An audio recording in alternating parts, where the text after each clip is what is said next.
Meine letzte WhatsApp-Nachricht, die zeige ich euch nicht. Hallo, ich bin Pamela und ich zeige euch heute das letzte auf meinem Handy. Ich muss erstmal davor erklären, ich habe mich für mein altes iPhone 6 entschieden. Ich habe tatsächlich mehrere Handys, weil die Kameras der iPhones natürlich besser wurden über die Zeit und ich mache die meisten Bilder mit einem iPhone. Aber ich bleibe meinem alten iPhone 6 einfach treu, bis es komplett kaputt geht. Und deswegen hier mache ich alles Spannende. WhatsApp, Nachrichten, Instagram etc. Und die anderen sind nur für Bilder gedacht. Deswegen nicht wundern, das ist ein sehr altes.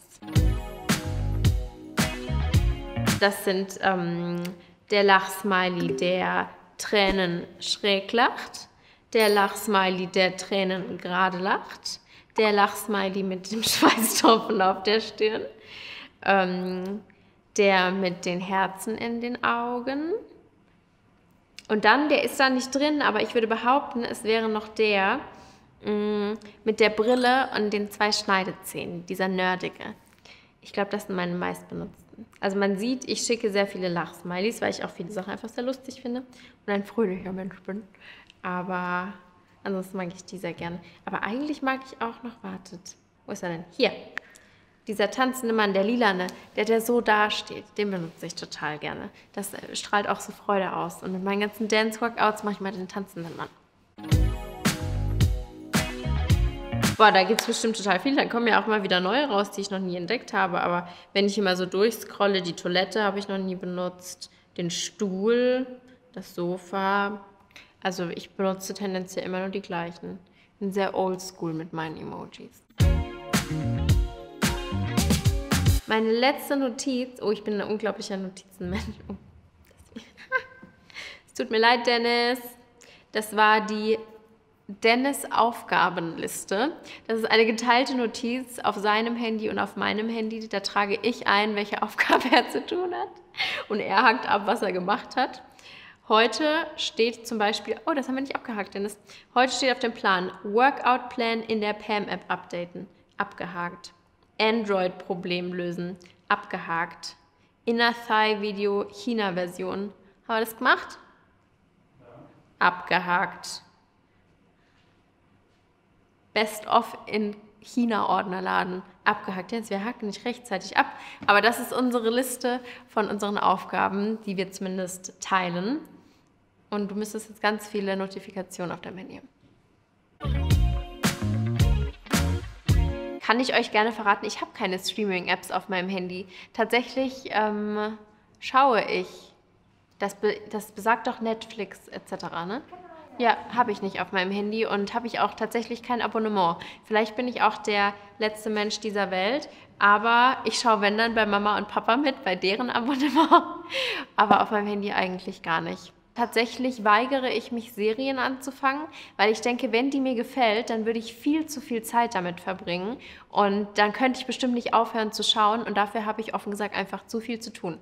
Ich habe eine sehr intensive Arbeitsphase in meinem Leben, die letzten paar Jahre, und das wird sich auch so schnell in Zukunft nicht mehr ändern und deswegen nehme ich mir offen gesagt nicht die Zeit dafür, viele Filme oder Serien zu schauen. Meine Eltern hatten zuletzt How to Get Away with Murder geguckt. Das habe ich dann teilweise mitgeschaut, bis ich dann eben selber gemerkt habe, dass ich dann bis 2 oder halb 3 nachts neben ihnen im Bett saß, um mitzugucken. Und dann dachte ich, das kann so nicht weitergehen. Und dann habe ich wieder schlagartig aufgehört. Das war mein kurzer Ausflug in die Welt der Serien. Mein letzter Anruf von Dennis. Mein letzter verpasster Anruf von Dennis. Ja. Ihr könnt ja hier wahrscheinlich, ihr habt ja das Screen Recording, ihr könnt ja alle sehen. Dennis, Dennis, Dennis, dann das Hotel, in dem wir sind, weil ich sagen wollte, dass wir sehr spät ankommen. Mein Papa, Dennis, unsere Änderungsschneiderei, damit er nochmal ein Kleid umnäht, was ich für dieses Shooting brauche. Und meine Mama. Das ist sehr familienfokussiert hier. Die sind alle nach einem einheitlichen System eingespeichert. Die haben alle ein rosanes Herz hinter dem Namen und vor dem Namen ist dann ein Emoji, der diesen Mensch widerspiegelt. Also Dennis hat zum Beispiel einen kleinen Jungen mit schwarzen Haaren. Meine Eltern haben eben diesen Eltern-Emoji. Ja, mehr Auswahl gibt es da gar nicht. Aber ein rosanes Herz, das ist das Wichtigste.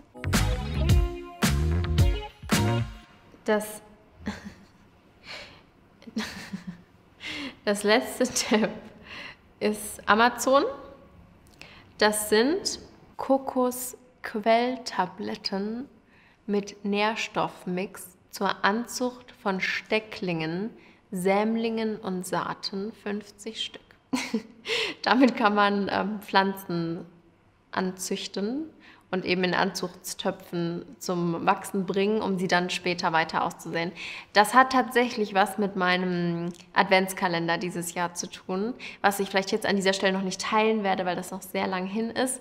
Aber ich plane einen sehr, sehr nachhaltigen Adventskalender dieses Jahr zu machen. Zwar gefüllt mit Essen, aber es soll nicht so viel Müll dabei entstehen, wenn er dann leer ist. Und da war ich ein bisschen auf der Recherchetour und habe geguckt, was wir alles dafür brauchen, damit das ein richtig rundes Konzept wird.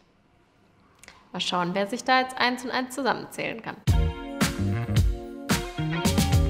Mein letzter Song auf Spotify war Weekend Vibe von Jewel mit Alle Farben, also der Remix. Es ist zwar noch kein Wochenende, aber es bringt einen in die Stimmung. Mein letzter Post auf Instagram, das weiß ich, weil ich den gestern Abend gepostet habe aus dem Auto, als wir hierher gefahren sind. Das war... Oh, falscher Kanal. Das war der Thumbnail für das neue 10-Minute Ab Lines Workout zusammen mit einem Behind-the-Scenes-Video, als wir das Workout gefilmt haben. Das war eine echt schöne Location. Das haben wir im Urlaub damals gefilmt, als wir auf den Malediven waren. Tatsächlich filme ich im Urlaub, in Anführungszeichen, total viele Sportvideos, weil ich immer finde, wir können uns doch noch nicht dieses schöne Setting entgehen lassen. Das wäre ja viel zu egoistisch, wenn ich das jetzt nur alleine genieße. Deswegen eigentlich filmen wir bei jedem Sonnenaufgang und Untergang immer noch Sportvideos und dann erfreue ich mich da auch selber dran, wenn ich die dann später, wenn ich wieder zu Hause bin, machen kann und dann sehe, wie schön das da einfach aussah mit dem blauen Meer und dem gold-pinkfarbenen Himmel. Dann hat sich das gelohnt, da nicht auf der faulen Haut zu liegen. Muss gut überlegt sein. Diese Chance habe ich nur einmal im Leben. Ich würde gerne meiner Freundin Ananassaft, Anna Häupl, einen Shoutout geben. Sie ist eine Freundin von mir und Fotografin. Sie hat auch mein Kochbuchcover gemacht und ganz viele Bilder von mir in meinem Kochbuch und auch noch ganz viele andere Projekte, zum Beispiel meine Pamela Puma Kollektion hat sie fotografiert. Und sie ist so ein unfassbar lieber und entspannter Mensch und ihre Fotografie, die strahlt einfach durch ganz viel Natürlichkeit. Die besten Bilder macht man mit ihr irgendwo auf einem Sonnenblumenfeld. Wenn man gerade von der Autobahn runterfährt, dann zieht man kurz das Schlabber-T-Shirt an und sie fängt dann irgendwie hinter einem Grashalm den Sonnenuntergang mit der Sonnenblume im Vordergrund und mir im Hintergrund ein. Also die Bilder sind ganz anders, aber sie stecken voller Emotionen und ganz viel Spaß und Bewegung und das ist auch ganz anders als die Bilder, die ich sonst mache. Aber ich genieße es total mit ihr zu fotografieren und wir waren auch total viel auf Reisen und wir werden auch jetzt wieder zusammen nach Ibiza gehen für eine Produktion und das ist eine sehr langjährige Freundschaft und ihr Kanal ist wirklich schön und der macht Spaß zum Folgen. Meine Wecker. 1, 2, 3, 4, 5, 6, 7, 8, 9, 10, 11. Aber das sind nicht Wecker im klassischen Sinne. Ich stelle mir Wecker für alles. So von wegen, jetzt musst du das Haus verlassen, jetzt ist der nächste Call. Das könnte ich theoretisch auch als Erinnerung im Kalender machen, aber ich mache meistens einen Wecker dafür. Ich weiß nicht, was für einen Sinn das macht. Aber heute Morgen klingelte der Wecker um 7 und um 7:05 Uhr. Und das war es dann aber auch. Also ich habe nicht 10.000 Schlummerwecker, sondern ich versuche schon dann aufzustehen, wenn der Wecker klingelt. Und ansonsten bin ich tatsächlich Team kein Handy neben dem Bett. Also zu Hause habe ich mein Handy nicht neben dem Bett, sondern im separaten Zimmer. Das heißt, ich stelle mir da auch keinen Handywecker. Ich habe da richtig oldschool so einen runden Wecker mit so einer Uhr, der ist batteriegetrieben und da stelle ich den ein, indem ich an dem Rädchen drehe und dann klingelt der so wie ein runder Wecker mit so einer richtigen Uhr halt, weil ich die Strahlung reduzieren möchte und keine Strahlung mehr direkt neben mir haben möchte, zumindest für die Stunden beim Schlaf. Meine letzte WhatsApp-Nachricht, die zeige ich euch nicht. Die ist tatsächlich nicht zu verheimlichen. Das war Astrid. Astrid ist meine Hair- und Make-up-Stylistin, auch hier on set. Hier ist alles von ihr gemacht. Und sie hat mir ein Bild geschickt vom Hotelzimmer. Das ist das GHD Glätteisen zur 20 Jahre Jubiläumskollektion, das wir alle auf dem Zimmer liegen hatten, als Vorbereitung für dieses Shooting hier. Und da hat sie mir ein Bild geschickt und meinte, oh, wie schön, dass wir das geschenkt bekommen haben. Das ist auch wirklich sehr schön. Und auch davor hat sie mir die Lichtverhältnisse geschickt, wo wir denn am besten das Make-up heute Morgen machen. Das heißt, das war jetzt gar nicht so spannend, wie ihr das erwartet habt. Es tut mir leid. Also am meisten nutze ich die Apps, die unten in der Leiste sind. Ich glaube, das macht jeder so. Das ist zum einen natürlich Instagram, mit Abstand die meistgenutzte App. Dann Safari, googeln muss jeder. Dann natürlich meine Pam-App, auf die ich unglaublich stolz bin. Die kam ja Anfang des Jahres raus. Da findet ihr ganz viele Rezepte von mir. Das ist praktisch wie ein digitales Kochbuch von mir. Ich update die jede Woche sogar mit neuen Rezepten. Jede Woche ungefähr 3 bis 4 neue. Auch mein Bruder steuert Rezepte bei, die ich vielleicht so nicht gekocht hätte, mit ganz viel Zwiebel und Knoblauch. Und nicht ganz so gesund, wie ich sie kochen würde. Aber diese App liebe ich und bin unglaublich stolz darauf. Ihr habt natürlich auch die Workouts da drin, könnt die Workout-Pläne anschauen, könnt euch Mealplans machen, Shoppinglisten schreiben. Aber genug davon und dann gibt es auch noch WhatsApp. Braucht auch jeder. Ich glaube, ich bin da ziemlich basic unterwegs. Meine eigenen? Ich würde auch gerne Codecheck einen Shoutout geben. Die ist bei mir hier auch direkt vorne drauf.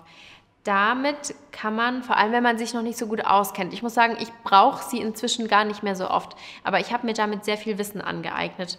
Damit kann man Produkte scannen, zum Beispiel Kosmetikprodukte, und dann zeigt die mit Ampelsystem an, ob die Inhaltsstoffe clean sind oder ob die bedenklich sind auf gesundheitlicher Ebene oder auf Umweltebene. Und da kann man sehr viel dazu lernen, um eben besser zu verstehen, welche Kosmetikprodukte sind wirklich gut und welche sind eher mit minderwertigen Inhaltsstoffen gefüllt. Inzwischen kann ich die Inhaltsstoffe auch so relativ gut erkennen, aber für alle, die neu auf dem Gebiet sind, ist das sehr, sehr hilfreich. Bestimmt nicht so viel. Ich war ja hier on set. Ich bin ja nur von Maske zu Set zu Essen gelaufen. Heute waren das mal, sage und schreibe, 546 Schritte. Ehrlich gesagt, diese Health-App auf diesem Telefon habe ich, glaube ich, noch nie geöffnet. Ich habe eine Apple Watch und da tracke ich mein Training. Auch weil es euch unglaublich interessiert, wie viele Kalorien man bei welchem Workout verbrennt. Aber momentan versuche ich mich eher davon zu distanzieren, die ganze Zeit zu tragen. Weil ich habe gemerkt, ich hatte die dann immer getragen und dann habe ich geguckt, war ich heute genauso aktiv wie gestern und wie viele Schritte bin ich gelaufen und wie viele Bewegungskalorien war das. Und ich habe schon gemerkt, wie man da ein bisschen in so eine Spirale rein verfällt, dass man immer versucht, auf einem sehr hohen Level zu bleiben und dann trotzdem irgendwie versucht, Schritte zu laufen. Und dann dachte ich mir, nee, ich möchte das lieber wieder intuitiver machen, mehr nach Gefühl, und dementsprechend habe ich die jetzt auch zu Hause gelassen und trage sie nach wie vor sehr gerne zum Training, aber mein Handgelenk in jeder Situation muss sie nicht mehr schmücken. Vielen Dank fürs Zuschauen. Ich hoffe, es hat euch gefallen. Vielleicht habt ihr ja irgendwas Spannendes hier entdeckt. Wenn ihr weitere Videos schauen möchtet, dann könnt ihr hier um mich rumklicken und auch den Glamour-Kanal abonnieren, um weitere Videos zu sehen.